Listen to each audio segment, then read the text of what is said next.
कौन है सबसे अच्छा? किसने देश के लिए सबसे अधिक कुर्बानी दी है, नेताजी या गांधी जी? यह विषय हर भारतीय के मन में एक क्वेश्चन मार्क खड़ा करता है। तो आज हम इसी के बारे में जानेंगे। चलिए दोस्तों शुरू करते हैं। मैं हूं हितेश और आप देख रहे हैं यूपीएससी विद हितेश 2.0। सुभाष चंद्र बोस का जन्म 22 जनवरी 1897 में उड़ीसा के कटक शहर में हुआ था, पर उनके मृत्यु का कोई डेट नहीं है। फिर भी एक अनुमान लगाया जाता है कि 18 अगस्त 1945 में उनके मृत्यु दिन को मनाया जाता है। उनका मृत्यु एक विमान दुर्घटना के कारण हुआ था। उनके पॉलिटिकल पार्टी का नाम था इंडियन नेशनल कांग्रेस। बाद में उन्होंने अपनी एक खुद की पार्टी स्थापना की थी जिसका नाम था ऑल इंडिया फॉरवर्ड ब्लॉक। उनका विवाह 1937 में इमिली सेंकल के साथ हुआ। इसके बारे में कोई इतना नहीं जानता क्योंकि उन्होंने यह विवाह सीक्रेटली किया था। उनकी एक बेटी भी है जिनका नाम अनीता बोस फाफ है। सुभाष चंद्र बोस के पिता जानकीनाथ बोस एवं माता प्रभावती बोस है।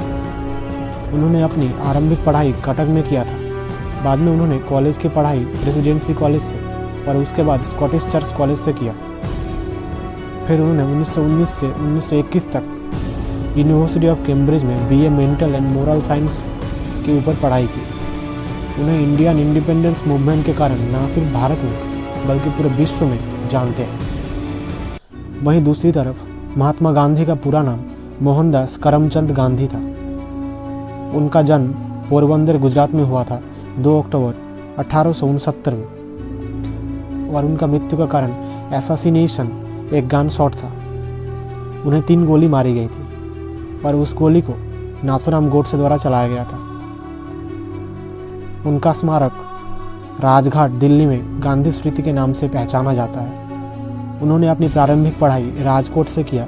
बाद में उन्होंने समलदास आर्ट्स कॉलेज से भावनगर में अपनी उच्च की पढ़ाई की।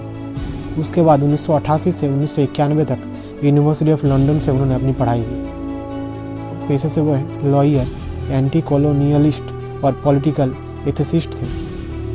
उनका एक प्रसिद्ध किताब भी है जिसका नाम है the story of my experiment with truth. उन्होंने इंडियन नेशनल कांग्रेस के अंदर काम किया। उन्हें ज़्यादा पहचाना इंडियन इंडिपेंडेंट मूवमेंट के कारण जाता है। उनकी शादी कस्तूरबा गांधी से हुआ था और उनके 4 बच्चे थे, हीरालाल, मनीलाल, रामदास और देवदास। उनके माता पिता का नाम करमचंद गांधी और माता का नाम पुतलीबाई गांधी था।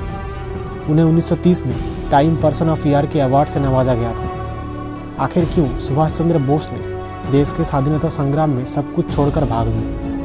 1920 के दशक में भारत में एक नेता उभर रहा था जिसका नाम था महात्मा गांधी, जिसने उस समय सबसे बड़े 2 आंदोलनों का नेतृत्व किया था, सत्याग्रह और नॉन कोऑपरेशन। और उस समय सुभाष चंद्र बोस ICS की ट्रेनिंग पूरी कर रहे थे, पर फिर भी वह इन चीज़ों पर बारीकी से नज़र रख रहे थे।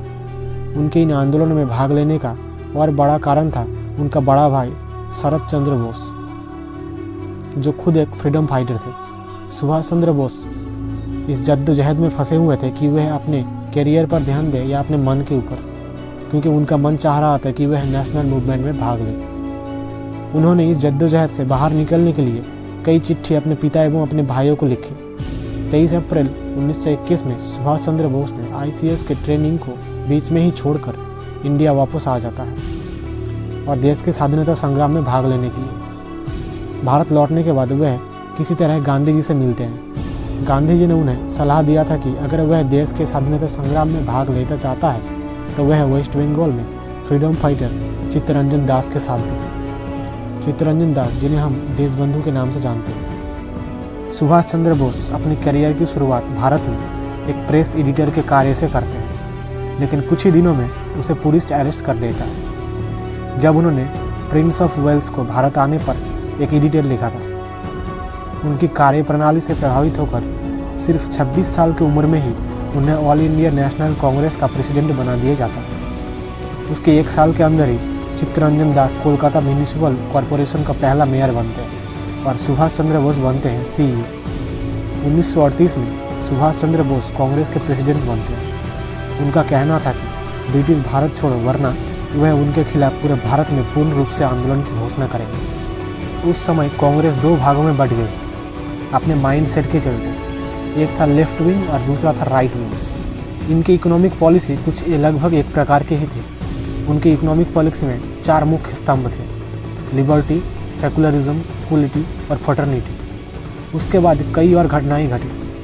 उन घटनाओं के चलते 22 जून 1939 में सुभाष चंद्र बोस ने ऑल इंडिया फॉरवर्ड ब्लॉक की स्थापना की, लेकिन बाद में नेताजी गांधी जी के आंदोलन को सराहना करने लगे।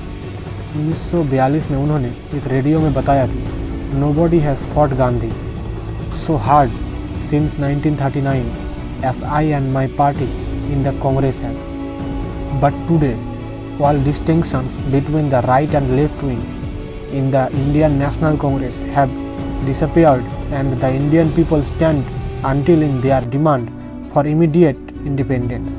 सुभाष चंद्र बोस। एस.सी. बोस ने ऐसे और बड़े बड़े कारनामे किए।